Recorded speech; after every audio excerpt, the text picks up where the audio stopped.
Mi marido se rió mientras su hijo me llamaba pava en mi propia mesa. No fue una carcajada. Eso habría sido más fácil. Solo un pequeño sonido, casi imperceptible, detrás de su copa de vino. El tipo de sonido que hacen los hombres cuando creen que una palabra fea ha aterrizado a salvo en una habitación donde nadie más puede entenderla. 4 días después de nuestra boda. 4 días. Recuerdo mirar las velas que yo misma había encendido y pensar con una claridad meridiana que algo dentro de mi vida se acababa de cerrar en lugar de abrirse. Pero me estoy adelantando. Mi nombre es Araceli Montes. Tengo 61 años y he vivido en la misma casa en el barrio de Salamanca, en Madrid, durante 26 años. Elegí cada ladrillo, pagué cada habitación con el dinero que gané antes de que nadie se ofreciera a ayudarme. Y mucho después, dejé de esperar que alguien lo hiciera. Dirijo una consultoría de adquisiciones que construí desde cero hace 22 años. Después de 11 años haciendo el mismo trabajo para la empresa de otro, y decidir que había aprendido lo suficiente como para dejar de hacerles ricos, crié a mi hijo Oriol en esa casa. Despedí a mi madre desde ese porche. Me he sentado en esa mesa de la cocina durante situaciones que habrían roto a una mujer que no supiera quién era antes de que llegara el problema. Yo sé quién soy. Por eso, lo que estoy a punto de contaros no es la historia de una mujer que se perdió a sí misma. Es la historia de una mujer que se sentó muy quieta y observó cómo otras personas perdían todo lo que creían tener. Antes de entrar en materia, dejad vuestra ubicación en los comentarios. Quiero saber desde dónde estáis viendo esto. Esta va por todas nosotras. Ahora dejadme llevaros al principio. Durante 11 años, antes de independizarme, gestioné las adquisiciones y relaciones con proveedores para una constructora regional aquí en Madrid.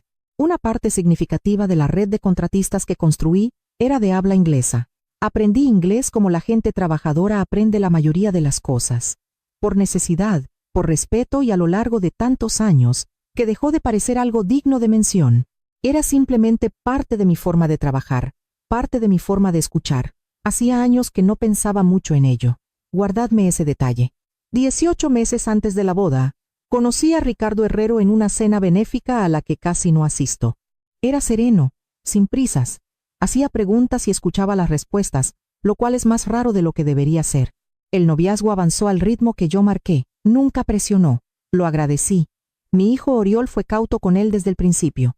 No grosero. Oriol fue educado mejor que eso. Pero había una vigilancia en él cada vez que Ricardo estaba en la habitación. Una quietud particular que reconocí porque lo había criado y sabía lo que significaba. Nunca me dijo que no me casara con Ricardo, pero lo observaba.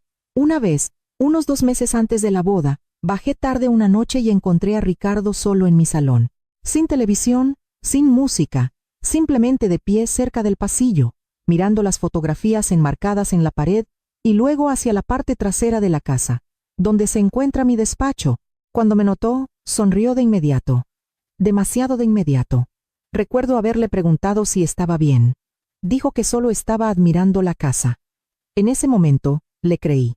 Al hijo de Ricardo, Eduardo, lo vi 2 veces antes de la boda. Ambas veces fue cordial, presente. Sonrió cuando se suponía que debía sonreír y dijo lo que una reunión así requiere que un hombre diga. Pero había algo en la forma en que me miraba.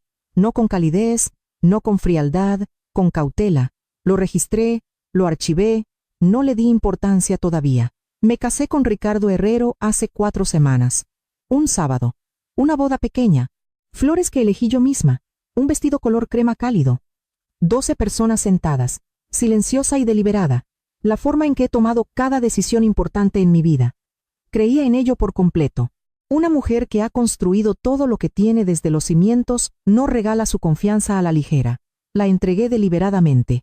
Siempre he sido cuidadosa. Es simplemente mi forma de ser. Protejo lo que construyo. Siempre lo he hecho. 4 días después, el hijo de Ricardo venía a cenar. Su novia vendría con él. Pasé 4 horas cocinando para personas que ya habían decidido quién creían que era yo. Y cada gesto amable fue sincero. Puse la mesa yo misma. Velas que compré en la tienda de la calle Serrano. Las que olían a cedro y a algo cálido que nunca pude nombrar. Mi vajilla buena. La de color crema con el borde dorado que había guardado durante años y que esa noche decidí que finalmente merecía la pena sacar. Cociné durante 4 horas. Quería que esa cena se sintiera como un comienzo. Creía que lo era. Ricardo se sentó en la cabecera de la mesa. como había estado haciendo en mi casa desde la boda, cómodo, asentado, como un hombre que ya ha decidido que el lugar le pertenece y simplemente espera que la burocracia se ponga al día. Lo noté esa noche de una manera que no me había permitido notar antes. Lo archivé sin ponerle nombre. Eduardo fue educado. Noelia, a su lado, era más silenciosa de lo que esperaba, observadora de una manera que reconocí, la forma en que una mujer observa cuando intenta comprender la habitación en la que ha entrado. No era antipática, estaba midiendo. La conversación se movió por terreno seguro.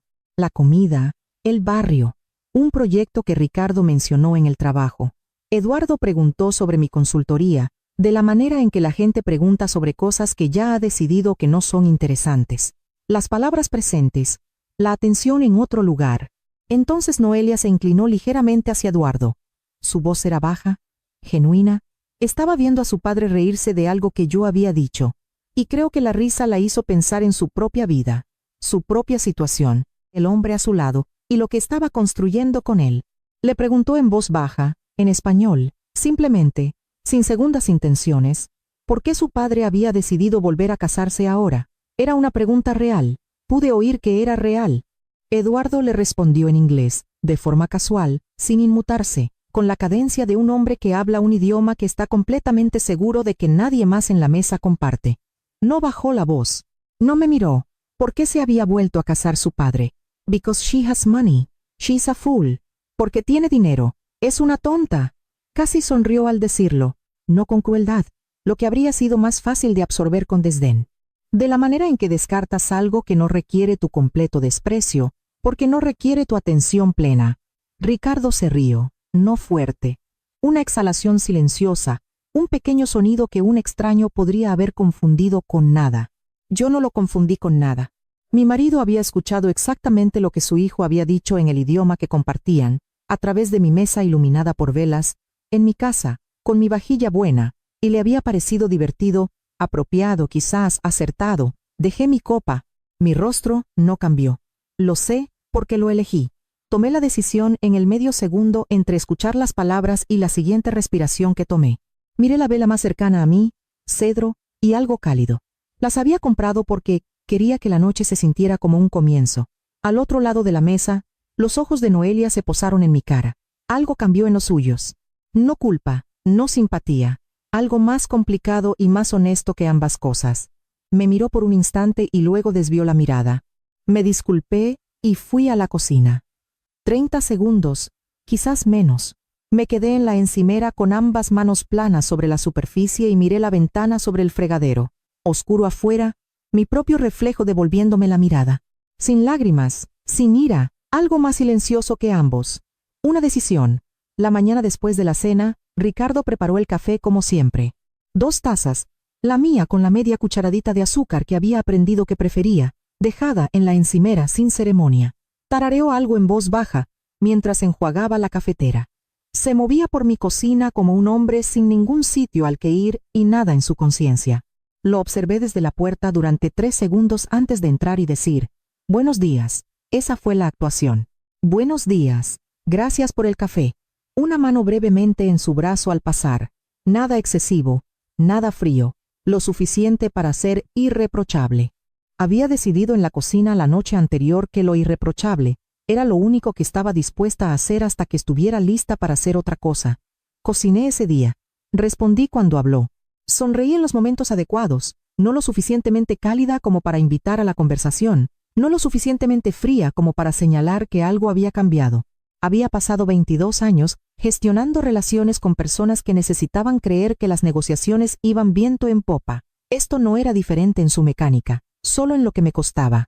A última hora de la tarde, Ricardo entró en la cocina con una carpeta que nunca había visto antes, azul, doblada y delgada por el uso. Se detuvo cuando me vio mirándolo. Luego sonrió demasiado rápido y la metió bajo el brazo. Algo pequeño, algo que la mayoría de las mujeres pasarían por alto. Pero yo había pasado demasiados años sentada frente a hombres que ocultaban cifras detrás de rostros tranquilos como para no reconocer el instinto. Le pregunté qué era. Dijo, papeleo de un antiguo asunto de una propiedad. Nada importante. Luego cambió de tema de inmediato y me preguntó si alguna vez había considerado poner la casa en un fideicomiso. La pregunta surgió con demasiada fluidez, como si ya hubiera estado esperando un lugar donde aterrizar. Lo miré un segundo más de lo normal antes de responder. Le dije que mi abogada se encargaba de ese tipo de decisiones por mí, y le pregunté si quería más café. Su expresión cambió casi invisiblemente antes de volver a su sitio. Luego sonrió y dijo, «Quizás más tarde». Asentí y dejé pasar el momento, pero lo archivé junto a la carpeta. Me quedé en la casa deliberadamente. Quiero ser clara al respecto. Irme antes de que todo estuviera en su lugar no habría ayudado a nadie, y menos a mí. Sabía lo suficiente sobre cómo se mueven estas cosas como para saber que la quietud, mantenida correctamente, es su propia forma de apalancamiento. Así que me quedé, observé y dije, «Buenos días». Al segundo día, llamó Oriol. Llama cada pocos días. Siempre lo ha hecho, desde que se mudó a Barcelona hace 6 años. Hablamos de su semana, un problema en el trabajo que estaba resolviendo, algo que había comido que pensó que me haría gracia. Mi voz se mantuvo exactamente como siempre suena cuando hablo con mi hijo, serena, cálida y presente. Sé que notó algo. Oriol siempre ha sido capaz de escuchar las cosas que no digo. A mitad de la llamada, se quedó en silencio un segundo, y luego me preguntó si Ricardo estaba allí. No, ¿cómo está Ricardo? ¿Está Ricardo allí? Miré hacia el salón antes de responder. Dije que sí. Otra pausa. Luego Oriol dijo, «De acuerdo», en un tono que me dijo que había escuchado mucho más de lo que la conversación real contenía, pero no insistió. Nunca ha insistido. Me preguntó una vez antes de la boda si estaba segura de Ricardo, y cuando le dije que sí, lo dejó pasar por completo. Ese es el tipo de hombre que críe. Me respeta lo suficiente como para confiar en mi silencio incluso cuando le preocupa. No le dije nada. Todavía no. La tercera noche, Ricardo durmió profundamente. Me quedé a su lado hasta que su respiración se calmó. Luego me levanté. Fui a la cocina y me senté a oscuras en la mesa donde había servido la cena 2 noches antes. Me di una hora, no para la ira. Todavía no estaba enfadada. La ira requiere un tipo de sorpresa que no tenía. Lo que sentía era duelo, no por el matrimonio. Ya había superado el matrimonio en las horas transcurridas desde la encimera de la cocina. Lloré por la versión de esa noche, que había pasado semanas imaginando. La cena que había cocinado durante 4 horas, las velas, la vajilla buena, la mujer que había puesto esa mesa creyendo que estaba comenzando algo. Me permití llorar por ella durante exactamente 1 hora. Luego paré. Lo que vino después del duelo no fue rabia, fue claridad. Del tipo que no se anuncia, del tipo que simplemente llega y se queda. Cogí mi teléfono. Busqué un nombre al que no había llamado en 2 años. Mi abogada. Respondió al tercer tono. Dije 3 palabras. Te necesito. Eligió el final de la tarde. Lo noté. No la mañana, cuando la casa está ocupada con pequeñas tareas y las salidas son fáciles. No la noche, cuando la cena proporciona sus propias interrupciones naturales. El final de la tarde, cuando la luz es tenue, la casa está en silencio y no hay ningún lugar en particular al que ir, ni ninguna razón para salir de una habitación rápidamente. Había pensado en el momento. Eso me dijo algo. Estaba leyendo cuando entró. Se sentó frente a mí en el sillón que había reclamado como suyo desde la 3ª semana del matrimonio, en ángulo hacia la ventana, lo suficientemente cerca para ser íntimo, lo suficientemente lejos para parecer respetuoso. Juntó las manos. Me miró con la particular suavidad que un hombre produce cuando ha ensayado lo que va a decir y ha decidido que la calidez es la apertura correcta. Dijo que la cena había estado en su mente. No nombró lo que sucedió en ella. Dijo que Eduardo todavía se estaba adaptando, que su hijo no lo había pasado fácil con los cambios desde que falleció su madre, y que a veces sus asperezas se mostraban de maneras de las que Ricardo no estaba orgulloso. Dijo que lo que él y yo habíamos construido juntos durante 18 meses no era algo que estuviera dispuesto a dejar que una noche difícil disminuyera. Habló lentamente, con cuidado. Las frases aterrizaban como un hombre que coloca objetos sobre una superficie que le preocupa rayar. Luego me dijo que la forma en que me comporté esa noche demostró una verdadera elegancia. Lo miré. Lo dijo como un cumplido. Estaba sentado en mi casa, en el sillón que había reclamado en mi salón, diciéndome que la elegancia que había mostrado, con lo que se refería a mi silencio, mi quietud, mi absoluta negativa a reaccionar, mientras su hijo me llamaba pava, en mi propia mesa, era algo que admiraba en mí. Me estaba halagando por absorber un insulto sin sangrar visiblemente. La audacia de ese encuadre ocupaba el espacio entre nosotros como algo con su propio peso. Dije, gracias. Sus hombros se relajaron ligeramente después de eso, no de forma dramática, solo lo suficiente para que yo viera lo tenso que había estado en realidad antes de que respondiera. Luego cometió otro error. Dijo que sabía que las relaciones que involucraban finanzas y vidas establecidas podían crear ansiedades en las familias, especialmente en los hijos que pensaban en el futuro. Dijo que a veces la gente reaccionaba mal cuando se preocupaba porque la estabilidad cambiara bajo sus pies. Estabilidad, no amor, no respeto. Estabilidad. Las palabras se asentaron silenciosamente entre nosotros. Me pregunté si se daba cuenta de que acababa de confirmar lo que ninguno de los dos estaba nombrando directamente. Se acercó y tomó mi mano. Su pulgar se movió sobre mis nudillos una vez, un gesto que había encontrado tranquilizador cuando estábamos saliendo. El mismo gesto, la misma presión, el mismo ritmo. No aparté la mano. Lo miré con la expresión que había elegido para esta conversación. Lo suficientemente abierta para ser legible, lo suficientemente quieta para ser ilegible. Él me devolvió la mirada y encontró lo que necesitaba encontrar. Pude ver el momento exacto en que decidió que era perdón. No me estaba leyendo a mí, estaba leyendo su propio alivio. Lo que yo estaba pensando en realidad era esto. Cada palabra que había pronunciado en los últimos 11 minutos iba a ir al cuaderno en el cajón de mi mesita de noche. El encuadre de Eduardo como afligido y en proceso de adaptación, la caracterización de lo que sucedió como una noche difícil, el cumplido construido en torno a mi silencio, la referencia a la estabilidad y la ansiedad familiar, la mano, el pulgar sobre los nudillos, todo. La forma en que un hombre gestiona una situación te dice exactamente cómo ve la situación. Me lo acababa de decir todo. Luego se levantó y se detuvo cerca de la puerta antes de irse. Una mano contra el marco, lo suficientemente casual como para parecer espontáneo.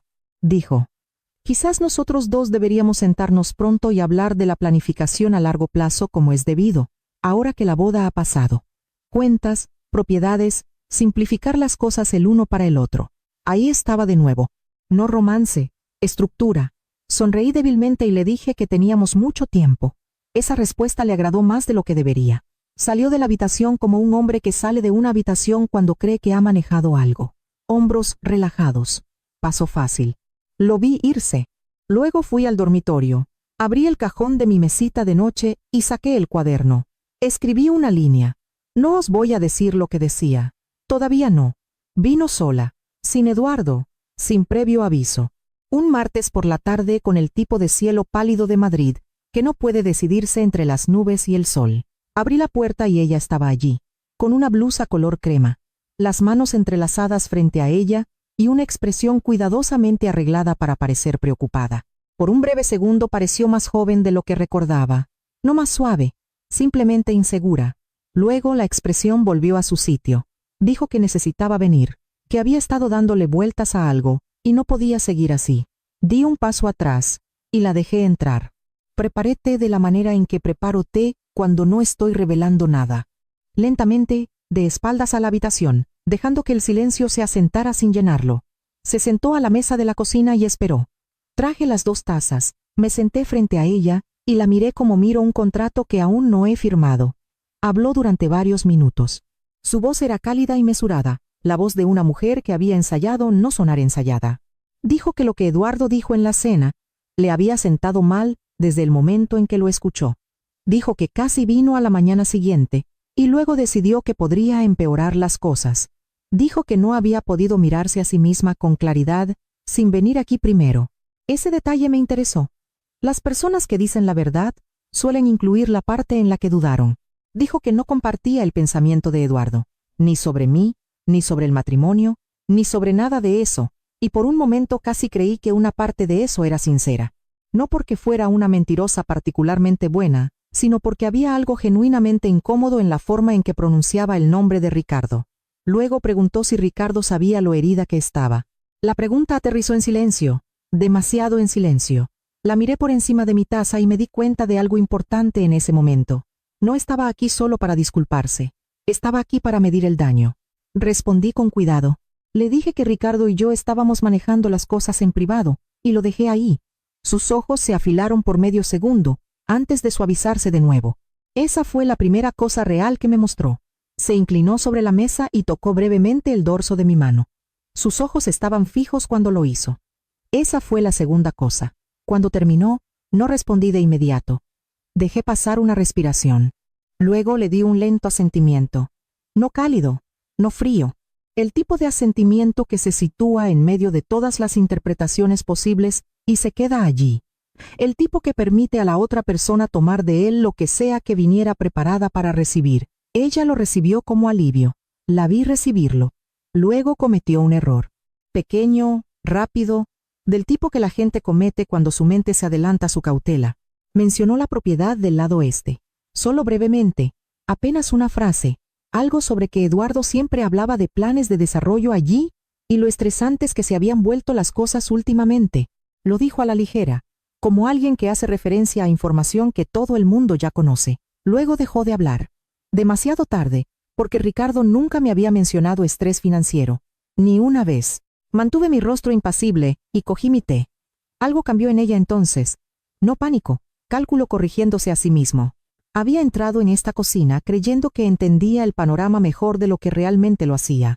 Vi el momento exacto en que se dio cuenta de que podría haber revelado demasiado. Hablamos durante otros 20 minutos sobre nada importante. Terminó su té. Me dijo que se alegraba de haber venido. Volvió a tocar mi mano en la puerta, más ligero esta vez, más breve. Y luego caminó hacia su coche. Antes de entrar, revisó su teléfono de inmediato, no de forma casual, expectante. La vi teclear algo antes de irse. Eso me interesó más que la disculpa. Me quedé con la mano en el pomo de la puerta por un momento después de que se fuera. No estaba conmovida. No estaba sospechando de la manera aguda que produce errores. Simplemente estaba prestando atención. De la manera en que presto atención a cualquier nueva variable en una situación que ya estoy gestionando. Me había mostrado algo hoy. No lo que pretendía mostrarme, algo por debajo. Aún no sabía que era Noelia, pero sabía que era algo. Fui al dormitorio, abrí el cuaderno, escribí su nombre, la fecha y una frase debajo. Sabe más de lo que debería. Luego lo cerré. Había estado observando a Eduardo desde la boda. No de forma obvia, no de una manera que él hubiera sentido, pero había pasado 22 años en adquisiciones, que es, en esencia, el negocio de notar patrones antes de que se conviertan en problemas. Cuando Eduardo venía a casa, anotaba por qué habitaciones se movía, qué cogía y dejaba, qué preguntas le hacía a su padre, y cuáles se tragaba antes de que llegaran a su boca.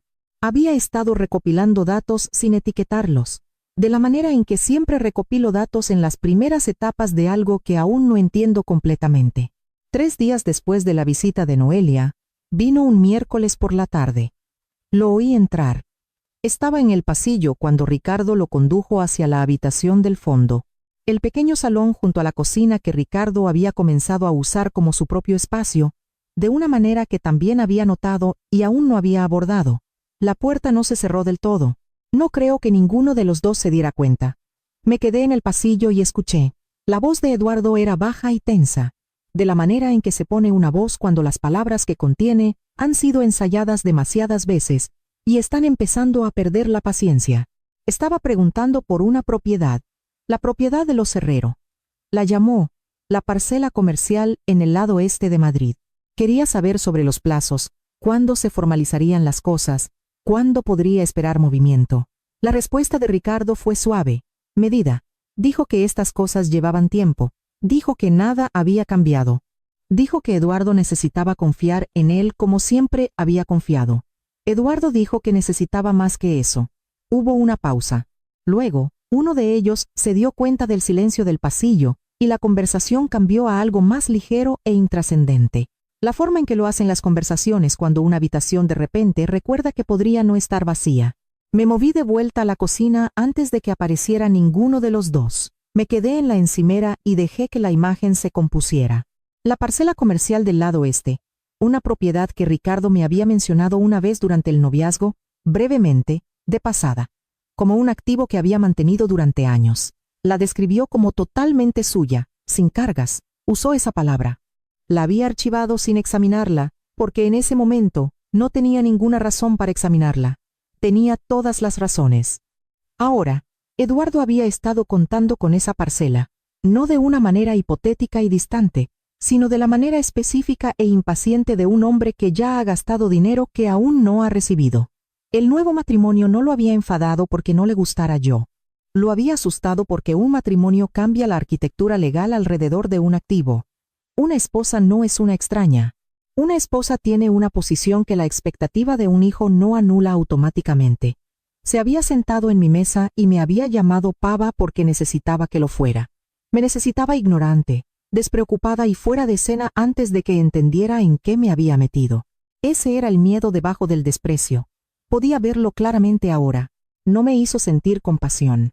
Él había dicho lo que dijo, y Ricardo se había reído, y esos dos hechos vivían en mí sin cambios, pero la imagen completa me hizo precisa de una manera que la emoción por sí sola nunca podría. Sabía lo que estaba protegiendo. Sabía lo que él había estado contando con llevarse. Fui al cuaderno. Debajo del nombre de Noelia, escribí la descripción de la propiedad y un único signo de interrogación. Tendría una respuesta para el final de la semana. Su nombre no es importante para esta historia. Lo que es importante es que me conoce desde antes de que Oriol hiciera sus exámenes de selectividad. Y en 19 años, nunca me ha dicho lo que quería oír, cuando lo que necesitaba oír era algo diferente. Su despacho está en el sur de Madrid. 3er piso, el tipo de edificio que no se anuncia. Sin vestíbulo de mármol, sin señalización de gran tamaño, solo pasillos limpios y la particular quietud de un lugar donde se hace trabajo serio. He estado entrando en él desde antes de entender completamente cuánto lo necesitaría. Estaba en su escritorio cuando entré. Me miró como siempre me mira cuando llego sin cita previa. No sorprendida, no alarmada, simplemente presente. Cerró en lo que estaba trabajando, juntó las manos, y yo me senté y hablé. Le conté todo, la cena, lo que se dijo, y en qué idioma y por quién. La visita de Ricardo 4 días después, y las palabras específicas que eligió, Eduardo adaptándose. Una noche difícil, verdadera elegancia. La aparición de Noelia un martes, 11 días después del incidente, y lo que el momento de esa visita me dijo sobre su propósito. La conversación que no debía escuchar entre Eduardo y Ricardo, la propiedad del lado oeste. La palabra sin cargas utilizada durante una conversación de noviazgo que ahora entendía de manera diferente. Escuchó sin interrumpir durante mucho tiempo. Siempre he valorado eso de ella. No finge preocupación. Absorbe información. Cuando terminé, me hizo una pregunta. No sobre la cena, no sobre Eduardo, o Noelia, o la propiedad. Me miró fijamente, y me preguntó cuál quería que fuera el resultado. No cómo me sentía, no lo que merecía. El resultado. Práctico, legal, específico. Se lo dije sin dudar. Luego, abrió el acuerdo prenupcial. Lo que vino después no me sorprendió tanto como aclaró cosas que ya estaban a medio formar en mi mente. 3 semanas antes de la boda, después de que Ricardo le preguntara a Oriol si la casa estaba pagada, y después de 2 momentos más pequeños que no podía explicarme completamente ni a mí misma en ese momento, la llamé y le pedí algo discreto. No una investigación, una verificación. Revisión de registros públicos, confirmación de activos. El tipo de diligencia preliminar que las personas financieramente establecidas a veces hacen antes de un matrimonio, incluso cuando esperan no encontrar nada preocupante. Yo había esperado no encontrar nada preocupante. Ella ya había comenzado a recopilar lo que estaba disponible públicamente sobre la posición financiera de Ricardo Herrero. Las propiedades que él representaba como de su total propiedad. 2 de ellas tenían gravámenes que no había revelado. Una tenía un embargo comercial activo. Otra tenía complicaciones de titularidad, no resueltas vinculadas a un asunto de herencia familiar que nunca se había liquidado por completo. Las cifras de ingresos que presentó durante nuestro noviazgo, estructuradas para parecer ingresos continuos, eran en realidad una posición de activos en declive, liquidación presentada como estabilidad. La estabilidad que me había mostrado durante 18 meses se había mantenido precisamente el tiempo suficiente para pasar por una ceremonia. Usó una frase legal específica para lo que constituía la brecha documentada entre sus representaciones y su realidad. No voy a usar lenguaje legal aquí. Lo que significaba en términos sencillos era esto. Me había dicho cosas que no eran ciertas para que me casara con él. Y la ley tenía algo que decir al respecto. Explicó 2 caminos. Una disolución estándar, que sería más lenta y dejaría ciertas preguntas abiertas más tiempo. Y un segundo camino, más rápido, más limpio, y, dada la documentación, bien fundamentado, que desafiaría la validez del matrimonio en sí mismo, basándose en la falsedad material en la declaración de patrimonio. Escuché ambos. Pregunté qué podía probarse de manera realista frente a lo que simplemente se sospechaba. Respondió a esa pregunta con cuidado. Eso me importó más de lo que lo habría hecho la confianza. Luego le dije que necesitaba unos días. Me dijo que el acuerdo prenupcial lo protegía todo mientras tanto. Ya lo sabía. Siempre lo había sabido. Conduje a casa sintiéndome no más ligera, sino más anclada. El peso estaba en las manos adecuadas ahora. Giré en mi calle y me detuve frente a la casa. Oriol estaba de pie en el escalón de la entrada, con un vaso de café de papel en la mano. 4 horas desde Barcelona sin llamar. Estaba mirando mi coche con la expresión de un hombre que ha estado ensayando algo durante todo el viaje. No le pregunté cuánto tiempo llevaba esperando. Cogí su vaso de café, todavía medio lleno y frío, lo puse en la encimera y puse la tetera al fuego. Entró sin que se lo pidiera, y se sentó en la mesa de la cocina, en la silla en la que se ha sentado desde que tenía 11 años. Algunas cosas no requieren instrucciones. Hice café que no necesitaba, y él me vio hacerlo. Y ninguno de los dos dijo nada durante un largo rato que tuvo su propia textura particular, no incómoda, el silencio de 2 personas que se conocen lo suficiente como para dejar que una habitación respire antes de pedirle que cargue con algo. Él habló primero. No preguntó por Ricardo. No preguntó por el matrimonio, ni por la cena, ni por ninguna de las cosas específicas que no le había contado. Me miró desde el otro lado de la mesa de la cocina y me preguntó si estaba bien. Lo consideré. No cómo desviarlo. Ya había pasado la fase de desviaciones con Oriol, sino cómo responderle honestamente, sin darle algo sobre lo que se sentiría obligado a actuar antes de que yo estuviera lista para la acción. Le dije que lo estaba manejando. Preguntó qué significaba eso. Le conté lo suficiente. No todo. No la visita al despacho de la abogada, ni los 2 caminos, ni el cuaderno con 3 entradas. Lo suficiente para que entendiera que no estaba en crisis, que el suelo bajo mis pies no se estaba moviendo, que ya había hecho las llamadas que había que hacer, y que estaba esperando mi próximo movimiento con intención y no con miedo. Su mandíbula se tensó una vez, un pequeño movimiento. Conozco la cara de mi hijo como conozco mi propia letra. Dijo que quería venir aquí y tener una conversación con Ricardo. Le dije que no. Claramente y sin suavizarlo. Esto era mío. Cada parte de ello. El problema y la solución y el momento de la solución. Lo que necesitaba de él no era su intervención. Todavía no. Me miró por un momento y luego asintió una vez y lo dejó pasar. Ese es el tipo de hombre que es. Luego me contó algo que había estado guardando desde antes de la boda. Dijo que nunca había confiado del todo en Ricardo, no por ninguna razón que pudiera haber nombrado claramente en ese momento. Era algo que notó la primera noche que Ricardo vino a esta casa. La forma en que los ojos de Ricardo se movían por las habitaciones antes de haber saludado a todos en ellas, no admirándolas, evaluándolas. La forma en que un hombre mira algo cuyo valor está calculando en lugar de su peso. Luego, Oriol dijo algo más. La noche antes de la boda, Ricardo le había preguntado si la casa estaba completamente pagada. No de forma casual, específicamente. Oriol me dijo que recordaba la pregunta, porque Ricardo la hizo inmediatamente después de elogiar las reformas del patio trasero, demasiado rápido, como si el pensamiento ya hubiera estado esperando en él. Me quedé muy quieta cuando me dijo eso. Ricardo nunca me había hecho esa pregunta directamente, lo que significaba que ya sabía que era mejor no hacerlo. Oriol dijo que en ese momento se convenció de que no significaba nada. Las bodas hacen que la gente sienta curiosidad por las finanzas, los futuros y las cosas prácticas. Pero después de la cena, la pregunta volvió de manera diferente. Todo volvía de manera diferente ahora. Una tabla del suelo crujió arriba. Ambos miramos hacia el techo automáticamente. Ricardo en casa antes de lo esperado. Vi cómo la expresión de Oriol se cerraba de inmediato. No miedo, no vacilación. Contención. La misma contención que yo había estado practicando durante días. Eso casi me rompió el corazón más que el insulto en sí. Mi hijo había entrado en esta casa listo para la guerra, y estaba eligiendo la disciplina porque se lo pedí. Ricardo llamó desde arriba preguntando si Oriol había llegado. Su voz sonaba fácil, normal, practicada. Respondí que sí en el mismo tono. Luego volví a mirar a mi hijo al otro lado de la mesa. 34 años. 4 horas de viaje sin llamar porque necesitaba ver mi cara con sus propios ojos. Dejé que la viera entonces.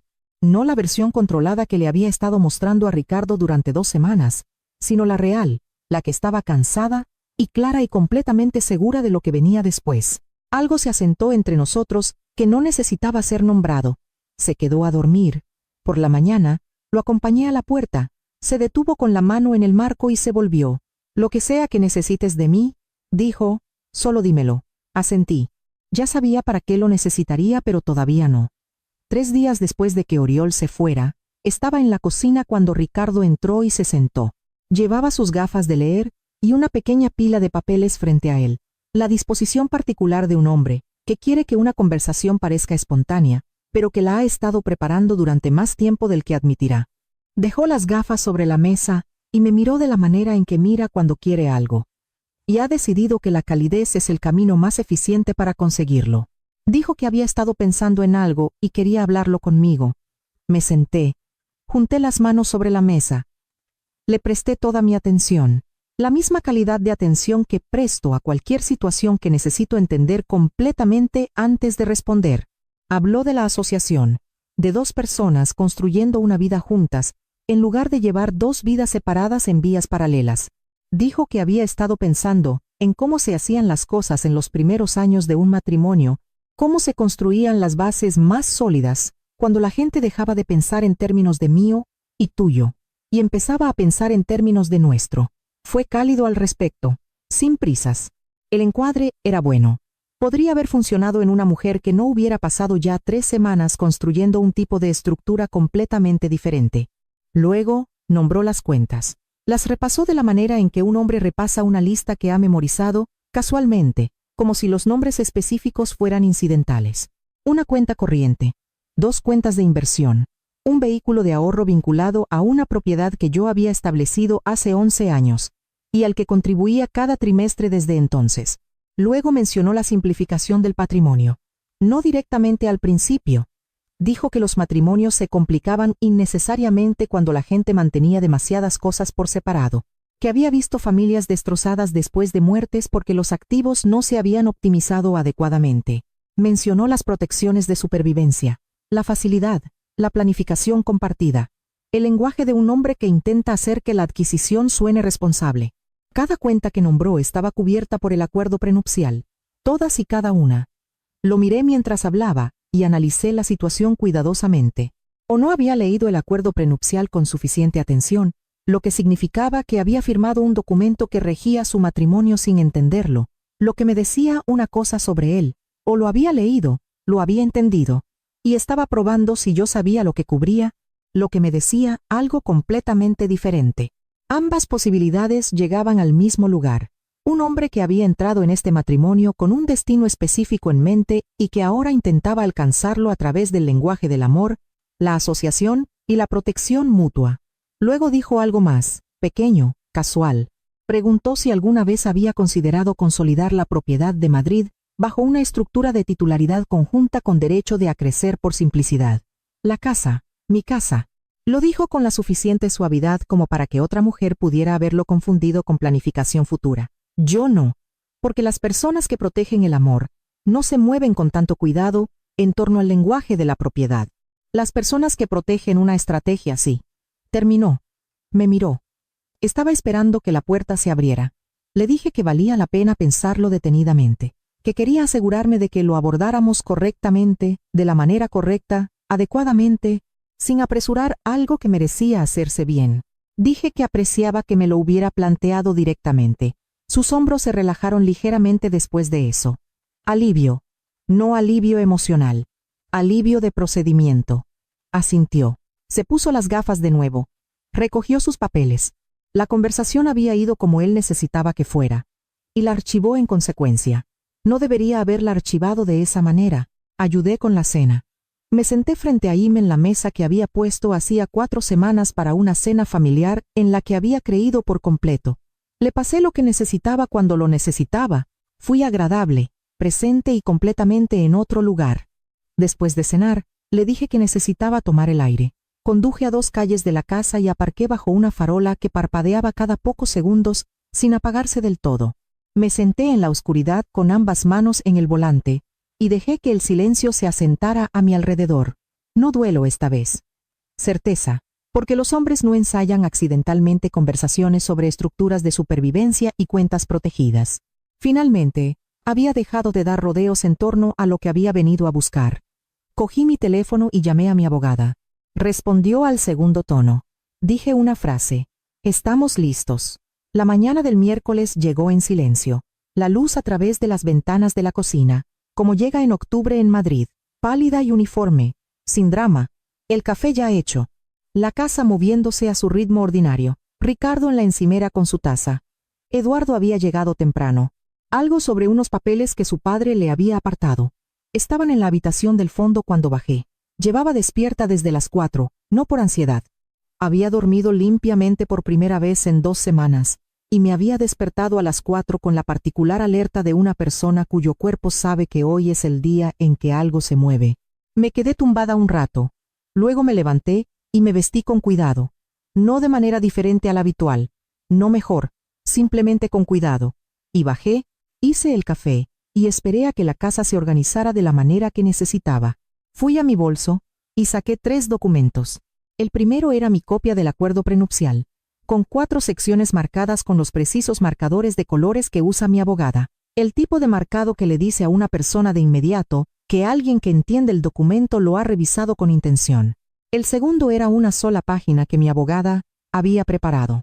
Un resumen claro de toda mi posición de activos independientes. Cada cuenta, cada propiedad, cada vehículo de inversión, cada elemento listado con su estado protegido anotado al lado. Una página, sin ambigüedades. El tercero era una notificación formal del despacho de mi abogada. No hacía referencia a la cena. No hacía referencia al inglés, ni a Eduardo, ni a las risas, ni a ninguno de los eventos de las últimas 2 semanas. Era preciso, formal, y establecía una cosa claramente, que la esposa de Ricardo Herrero estaba representada por un abogado en todos los asuntos relacionados con el matrimonio y sus activos, que las protecciones del acuerdo prenupcial estaban en pleno efecto, según lo referenciado por sección, y que su abogada se pondría en contacto para los próximos pasos. Se cerraba ahí, sin elaboración, sin amenaza, sin discurso.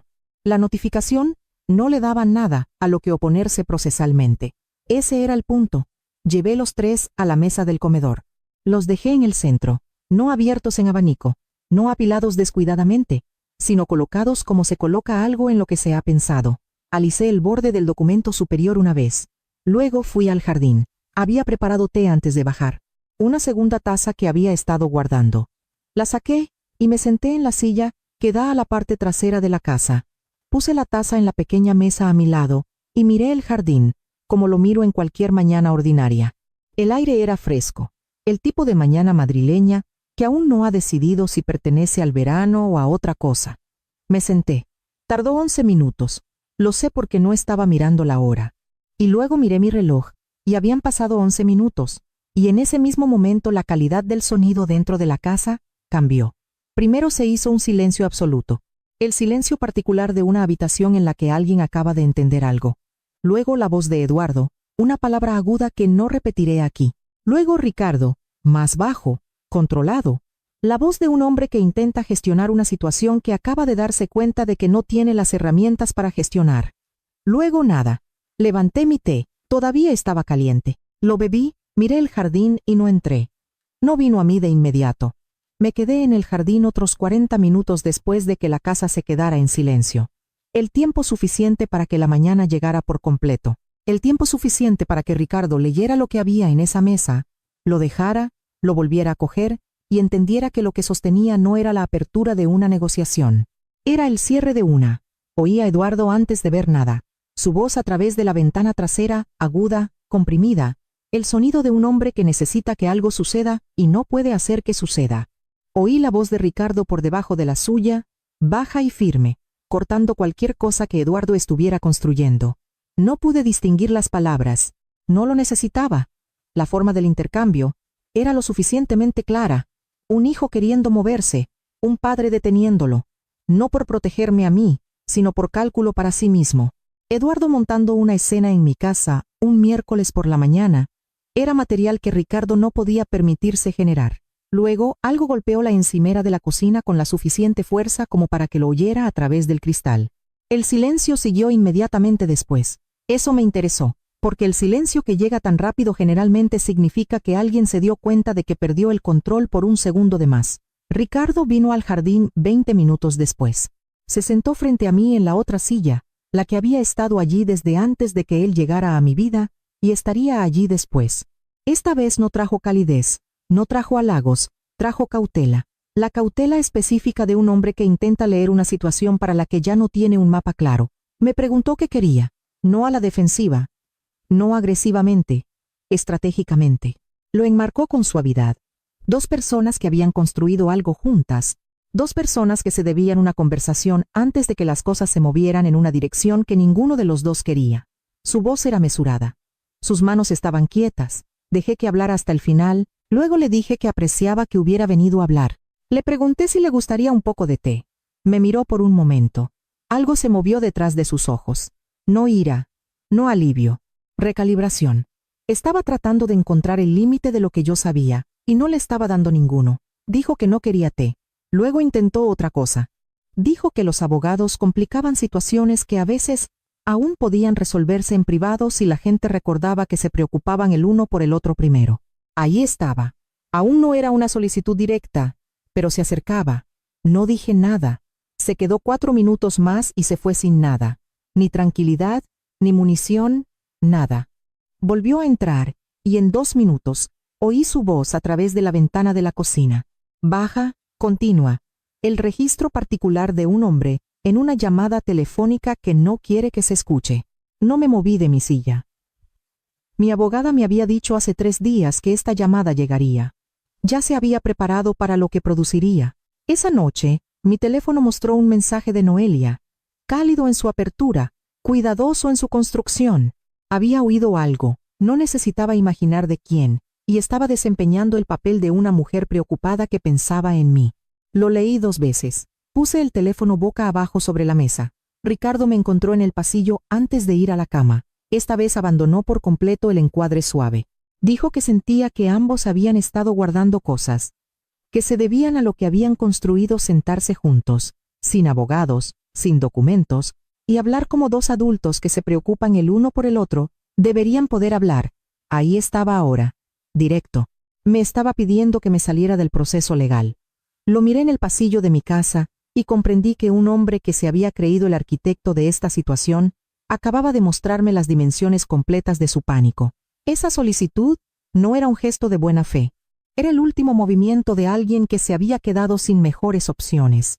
Le dije que necesitaba descansar. Fui a mi habitación. Cerré la puerta silenciosamente detrás de mí. Cogí mi teléfono. Lo miré por un largo momento antes de teclear 3 palabras a Oriol. Es la hora. Ven. Estaba en la mesa de la cocina antes de las 5. Ricardo dormía. La casa tenía ese tipo de silencio particular que solo pertenece a la madrugada. Sin tráfico todavía, sin pájaros, solo el bajo zumbido de un frigorífico y el sonido de mi propia respiración. Había preparado una taza de café y había colocado los documentos que mi abogada me envió la noche anterior en una pila ordenada frente a mí. Abrí la primera página y comencé a leer. Os voy a contar lo que había en esas páginas, no como una lista, sino como lo que realmente fue. Una devastación lenta y clarificadora que se movía a través de mí, un párrafo a la vez. La primera propiedad que Ricardo describió como de su total propiedad durante nuestro noviazgo, un activo residencial que mencionó 2 veces, una de pasada y otra directamente, tenía un embargo comercial registrado en 2019, una deuda empresarial de una sociedad que se disolvió mal y nunca se resolvió. El embargo estaba activo. La propiedad no estaba libre.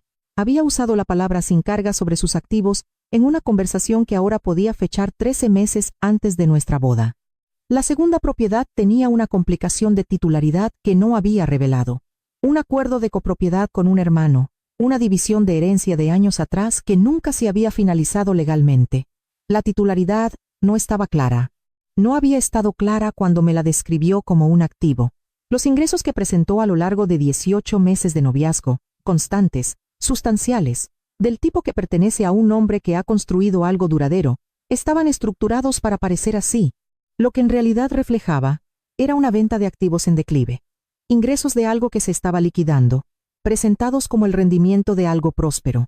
La diferencia entre esas 2 cosas no es pequeña. Es la diferencia entre una base y la actuación de una.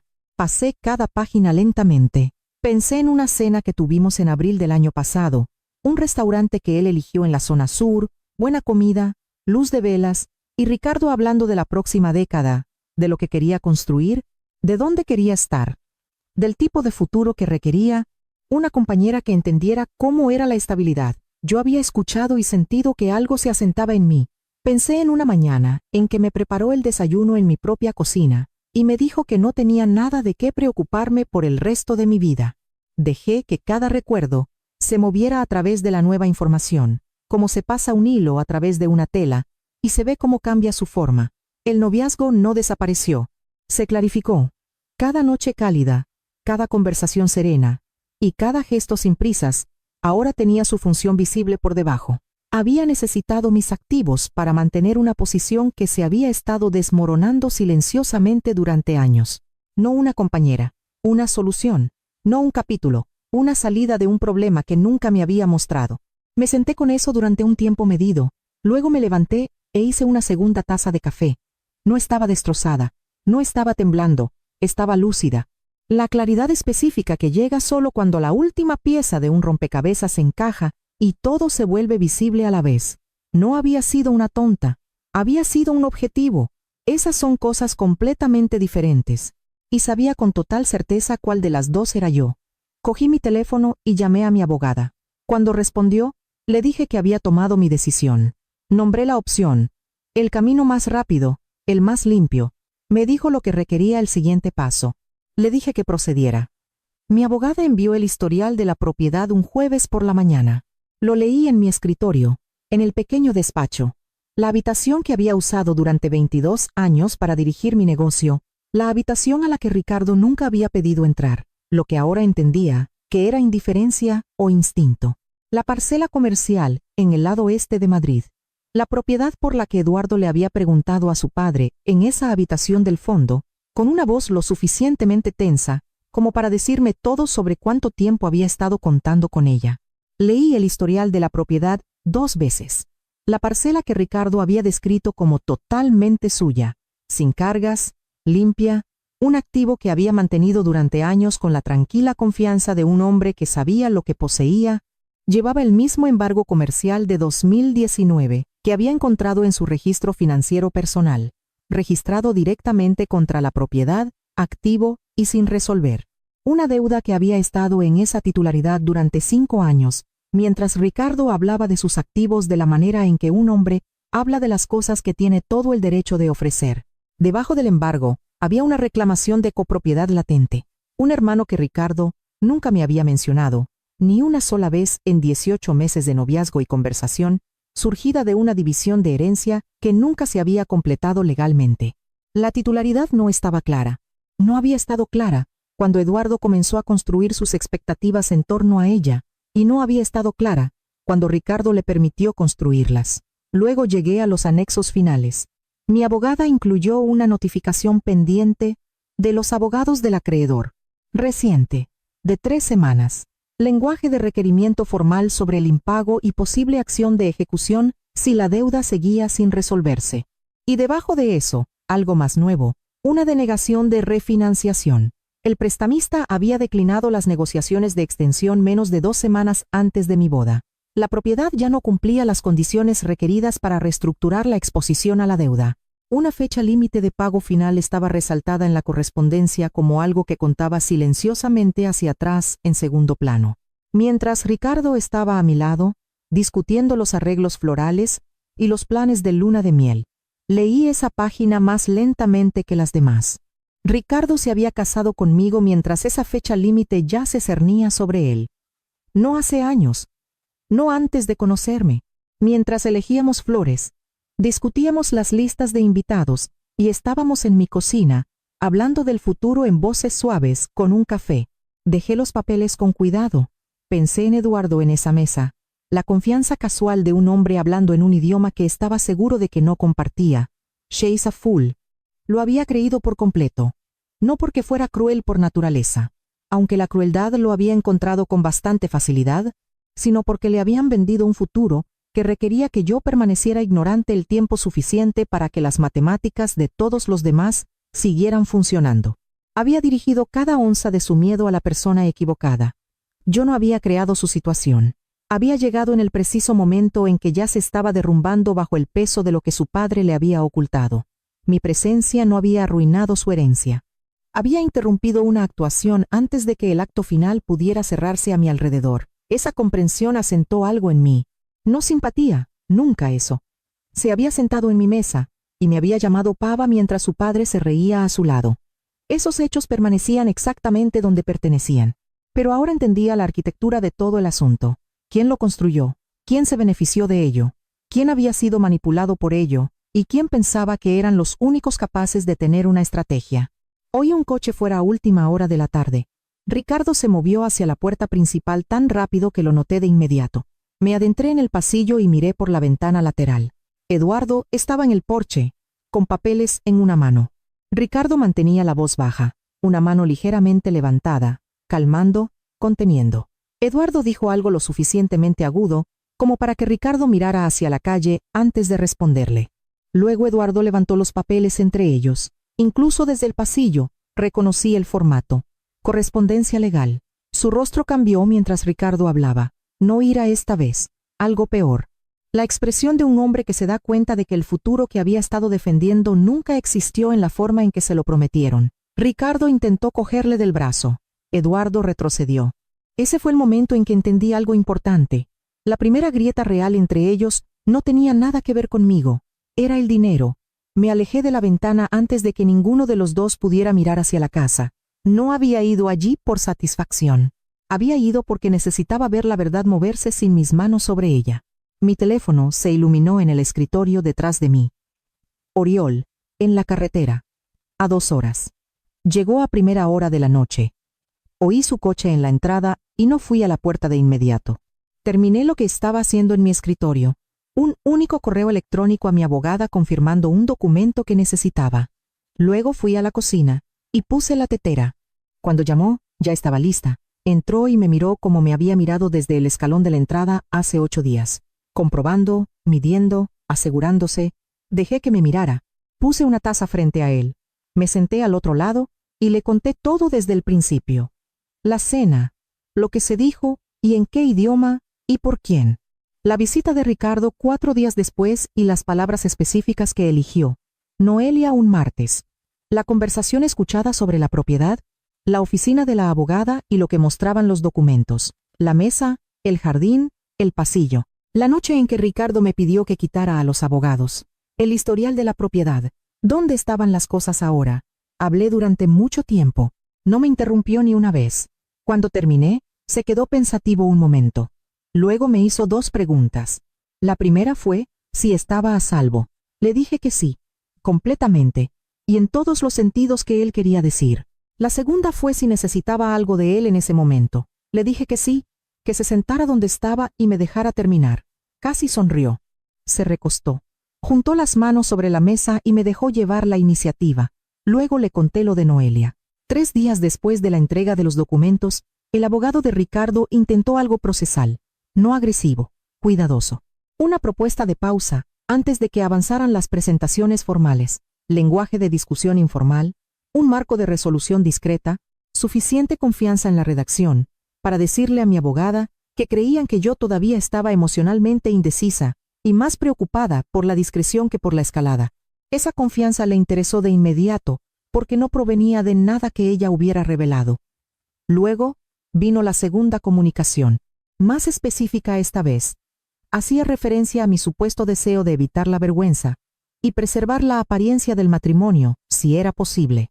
Sugería que podría responder bien a una negociación privada sobre la separación de bienes si se abordaba con la suficiente delicadeza. Nada de eso vino de mí. Nada de eso vino de mi abogada. Vino de alguien que me interpretaba, y me interpretaba incorrectamente. Noelia había ido directamente al abogado de Ricardo, no a través de Eduardo, por su propia iniciativa, en su propio interés. Había tomado lo que recopiló de su visita del martes que tenía abogada, que el acuerdo prenupcial estaba activo, que parecía tranquila, mesurada, posiblemente interesada en una resolución discreta, y lo había empaquetado como inteligencia, acceso interno, algo útil, algo lo suficientemente valioso, para comprarse una posición en una situación que se dio cuenta de que estaba cambiando bajo sus pies. Lo que les entregó creó la suficiente falsa confianza como para retrasar su respuesta varios días. Eso importaba, porque mientras el abogado de Ricardo creía que yo estaba sopesando una reconciliación emocional en privado, mi abogada ya estaba preparando las demandas y asegurando la documentación que ellos deberían haber tratado de contener mucho antes. Noelia no había ayudado a Ricardo, lo había retrasado, y nunca se dio cuenta. Ese martes, le había dado un asentimiento y una taza de té y palabras seleccionadas enteramente por lo que no revelarían. Salió de mi cocina creyendo que me entendía, porque confundió la quietud con la incertidumbre. Mucha gente comete ese error. Todo lo que transmitió solo le mostró al lado de Ricardo lo que yo había elegido mostrar: suficiente calma para que se sintieran cómodos, suficiente contención para fomentar el exceso de confianza y absolutamente nada útil. Había intentado volverse indispensable en una situación que no entendía. En cambio, se convirtió en una carga para un lado e irrelevante para el otro. No estaba enfadada con ella. La ira habría requerido sorpresa. Sabía desde el martes lo que era: una mujer que intentaba asegurar su posición antes de que la estructura a su alrededor cambiara por completo. Casi respeté el instinto. Casi. Oriol se sentó en silencio por un largo momento después de que terminé. Luego se reclinó en su silla y me miró de manera diferente a como lo había hecho al entrar, ya no preocupado, viéndome claramente. Luego preguntó: ¿qué pasa ahora? Miré a mi hijo al otro lado de la mesa de la cocina, en la casa que había sido mía durante 26 años, y se lo conté. El proceso de anulación se movió más rápido de lo que el abogado de Ricardo anticipó. No instantáneamente, no mágicamente. Hubo escritos, respuestas, audiencias preliminares, solicitudes de documentación, semanas de movimiento procesal controlado, que terminaron exactamente donde mi abogada dijo que lo harían. Los hallazgos preliminares favorecieron mi posición lo suficientemente pronto como para que la mayor parte del proceso restante se convirtiera en contención en lugar de contienda. Eso es lo que tiene la falsedad documentada. Cuando el registro está limpio, la evidencia es específica, y la abogada de tu lado se ha estado preparando desde antes de que entraras a un jardín, con una taza de té, no queda mucho espacio procesal para que la otra parte ocupe. El acuerdo prenupcial se mantuvo completamente durante todo el proceso, nunca estuvo en peligro real. Cada cuenta, cada propiedad, cada vehículo de inversión que había construido a lo largo de 22 años de trabajo, intactos. El abogado de Ricardo hizo un intento de acuerdo negociado. El lenguaje que eligieron fue digno. Dos personas encontrando una resolución discreta, respeto mutuo, una conclusión limpia. Mi abogada respondió por escrito. 3 frases. No sé exactamente qué decían esas 3 frases. Sé que fueron suficientes, porque no hubo un segundo intento. 2 días después, Ricardo llamó a la puerta de mi despacho. No del dormitorio, no de la cocina, del despacho. La única habitación de la casa que había evitado desde la boda. Levanté la vista de mi escritorio y le dije que entrara. Se quedó justo en el umbral por un momento antes de hablar, sin calidez ensayada esta vez, sin ojos suaves, sin lenguaje sobre asociación o elegancia o construir un futuro juntos. Solo un hombre de aspecto cansado de pie en una habitación que ahora entendía que nunca le había pertenecido. Dijo que había cometido errores. Dejé que el silencio se asentara donde cayó. Luego dijo algo que finalmente dijo la verdad sin querer. Dijo que pensaba que podíamos ayudarnos mutuamente. No amor, no matrimonio. Ayuda. Ahí estaba. Todo el asunto, reducido a una frase honesta que llegó demasiado tarde para importar. Miró alrededor del despacho, una vez mientras hablaba. Las estanterías, los archivos, los certificados enmarcados, 22 años de trabajo dispuestos silenciosamente a su alrededor. Lo vi comprender en tiempo real que nada de eso lo había necesitado nunca. Ese fue el primer momento verdaderamente honesto de nuestro matrimonio. Luego preguntó si había alguna manera de evitar que las cosas se hicieran públicas. No porque quisiera que volviéramos, sino porque quería contención. Las complicaciones del embargo, la denegación de refinanciación, la disputa por la titularidad. Una vez que los procedimientos formales hicieran referencia a esos documentos, se volverían visibles de la manera en que los asuntos legales se vuelven visibles para los prestamistas, abogados, socios comerciales y cualquier otra persona con motivos para mirar de cerca. Le dije que no. Asintió lentamente después de eso, como un hombre que finalmente se queda sin lugares donde estar de pie. Ricardo se fue de la casa un martes, no de forma dramática, Empacó lo que era suyo, que era menos de lo que creía que se convertiría, y se fue. Estaba en mi despacho cuando sacó la última caja. Oí cerrarse la puerta principal. Luego, inesperadamente, la oí abrirse de nuevo. Sus pasos se detuvieron fuera del despacho. Por un momento, pensé que podría decir algo significativo, algo airado, algo lo suficientemente honesto como para doler. En cambio, dijo que me había querido, a su manera. Casi respondí. Luego me di cuenta. Un hombre que te quiere de verdad no se ríe mientras alguien te humilla en tu propia mesa. No dije nada. Unos segundos después, oí la puerta cerrarse por última vez. A Noelia no necesité abordarla directamente, porque la verdad la abordó sin mi ayuda. A medida que las complicaciones de la propiedad entraban en el registro legal a través del proceso, la herencia junto a la que se había posicionado discretamente dejó de parecer seguridad y comenzó a parecer exposición. No había diseñado ese resultado para ella. Simplemente me había movido en la dirección de la verdad.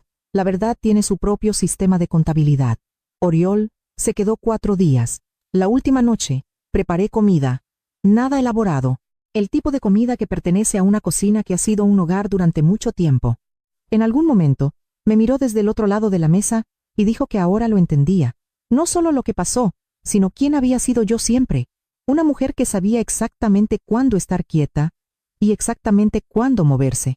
Puse otro trozo de pollo en su plato y le dije que comiera mientras estaba caliente. Ahora solo estamos yo y esta casa, y todo lo que hay en ella que construí antes de que llegara Ricardo Herrero, y todo lo que continuó después de que se fuera. A veces pienso en esa mesa, las velas, la vajilla buena, un hombre hablando en un idioma que estaba seguro de que no entendía, mi marido riendo silenciosamente a su lado.